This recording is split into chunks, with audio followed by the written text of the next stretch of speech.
नितीश राज यांचं वर्चस्व असल्याचं झालेल्या निवडणुकांवरून पाहायला मिळाले। गुरुवारी भव्य स्वरूपामध्ये शपथविधीचा सोहळा संपन्न होणार आहे। बिहारमध्ये भाजपा जेडीयूसह इतर मित्र पक्षाला घवघवीत यश मिळाले।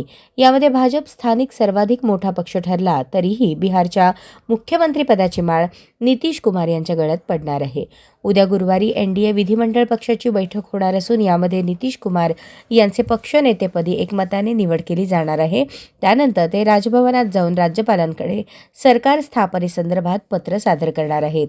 गुरुवारी 20 नोव्हेंबरला भव्य स्वरूपात त्यांचा शपथविधी सोहळा होणार आहे। बिहारचे 23वे मुख्यमंत्री म्हणून ते शपथ घेतील। पाटणातील गांधी मैदानात हा शपथविधी सोहळा पार पडणार आहे।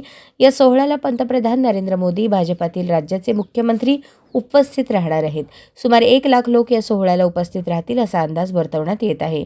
यावेळी विधानसभेचे सभापतीपद हे भाजप स्वतःकडे ठेवणार आहे।